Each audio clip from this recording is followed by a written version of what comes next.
આપણે ઘણી વખત આપણા કોમ્પ્યુટરમાં ઇન્ટરનેટ કનેક્શન માટે આવું રેડ કલરનું ક્રોસ માર્ક ઇન્ટરનેટ કનેક્શનના આઇકોન પર સ્ટેટસ બારમાં જોતા હોઈએ છીએ.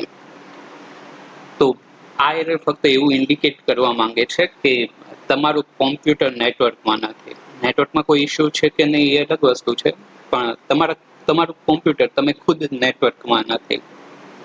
ઓકે, તો આના માટે પોસિબલ રીઝન ક્યાં હોઈ શકે? તો એક તો તમારા નેટવર્કમાં જે એથરનેટ કાર્ડ છે, ઇન્ટરનેટ કાર્ડ છે, એ કદાચ બગડી ગયું હોય, જે બહુ ઓછા કેસમાં એવું થાય, 1% કરતાં પણ ઓછા કેસમાં એવું બનતું હશે. બીજી વસ્તુ એવું હોઈ શકે કે તમારા કોમ્પ્યુટરમાં જે નેટવર્ક કાર્ડ છે કે જ્યાંથી તમે ઇન્ટરનેટ માટેનો કેબલ ફિટ કરો છો, એના ડ્રાઈવર અપડેટ કરવાની જરૂર હોય. જે પણ તમે, જો તમારે વિન્ડોઝ 10 OS હોય કે એના પછીની ઓપરેટિંગ સિસ્ટમ હશે તો એ ઇશ્યુ પણ સામાન્ય રીતે નહીં થાય, કારણ કે એમાં પણ ટ્રબલ શૂટર આવે છે કે તમે ઇન્ટરનેટ કનેક્શનનું ટ્રબલ શૂટર રન કરશો તો ડ્રાઈવર રિલેટેડ પ્રોબ્લેમ સોલ્વ થઈ જશે. ઓકે, બીજી વસ્તુ એવી હોઈ શકે કે તમારો નેટવર્ક કેબલ બગડેલો હોય.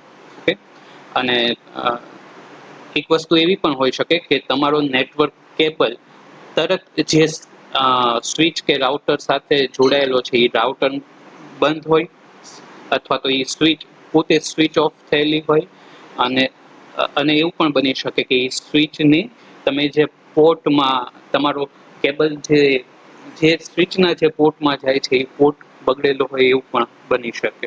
ઓકે, તો આ પોસિબલ રીઝન છે જ્યારે તમે રેડ ક્રોસ જોવો છો ત્યારે.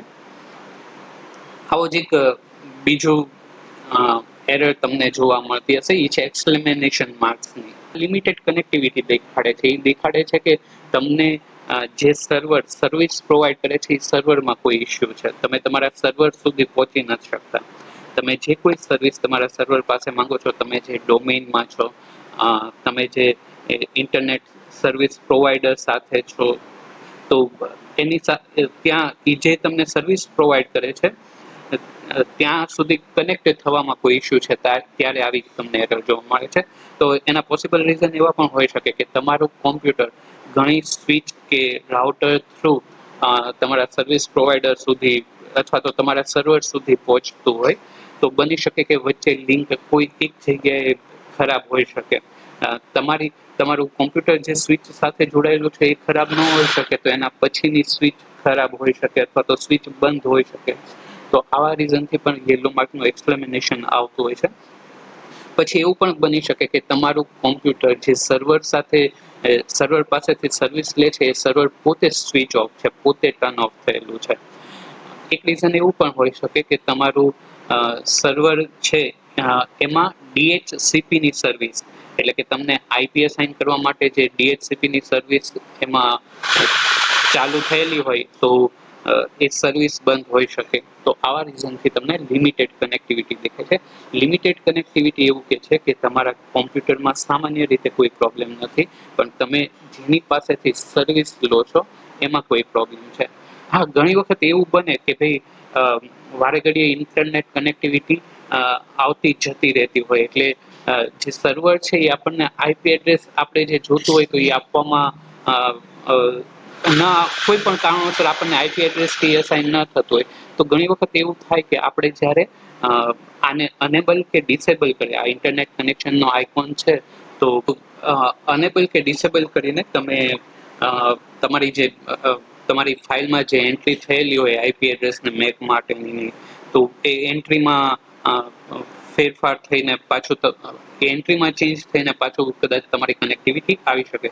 પણ યલો માર્કનું એક્સપ્લેનેશન એવું દેખાડે છે કે તમે જેની પાસે સર્વિસ લ્યો છો તમે ત્યાં સુધી નથી પહોંચી શકતા. કદાચ એ સર્વર બંધ છે ત્યાં સુધીની વાયરથી કનેક્ટિવિટી પહોંચી નથી શકતી, અથવા એ સર્વરની પર્ટિક્યુલરલી તમને જે પર્ટિક્યુલર જે સર્વિસ છે IP એડ્રેસ અસાઇન માટેની કે નેટવર્ક માટેની DHCP કે, તો એ સર્વિસ બંધ છે. આવા કોઈ રીઝન હોઈ શકે. બીજી એક ઘણી વખત તમારે ઇન્ટરનેટ કનેક્ટિવિટી ના આવતી હોય તો તમે તમારા કોમ્પ્યુટરનું આઈપી એડ્રેસ પણ ચેક કરી શકો. અને જો આઈપી એડ્રેસ તમને 169 થી શરૂ થતું હોય તો એનો મતલબ ફિક્સ છે કે તમારું સર્વરમાં DHCP કન્ફિગર કરેલું છે અને તમારું ક્લાયન્ટ DHCP ક્લાયન્ટ છે અને તમે ઓટોમેટિક આઈપી રાખેલું છે, તો એ સર્વર તમને આઈપી અસાઇન નથી કરી શકતું. ત્યારે તમારું આઈપી એડ્રેસ 169.254.x.x આવશે. એટલે કાં તો DHCP સર્વરમાં કોઈ પ્રોબ્લેમ છે. સ્ટુડન્ટ જ્યારે પણ તમને તમારું આઈપી એડ્રેસ આવું દેખાય છે અને જો ત્યારે તમારું તમારું સર્વિસ, દાખલા તરીકે તમારું સર્વિસ પ્રોવાઈડર તમે જીસ્વાનમાંથી સર્વિસ લો છો, તો જીસ્વાનના નેટવર્કમાં આવવા માટેના આઈપી એડ્રેસ તમને ખબર હોય તો તમે મેન્યુઅલી આઈપી અસાઇન કરીને તમારે જે ઓટોમેટિક આઈપી રાખેલું હોય અસાઇન આઈપી ઓટોમેટિકલી IPv4 પ્રોપર્ટીમાં, તો ત્યાં જઈને તમે મેન્યુઅલ આઈપી અસાઇન કરીને તમે ઇન્ટરનેટ એક્સેસ કરી શકો છો. આના માટે પણ યેલો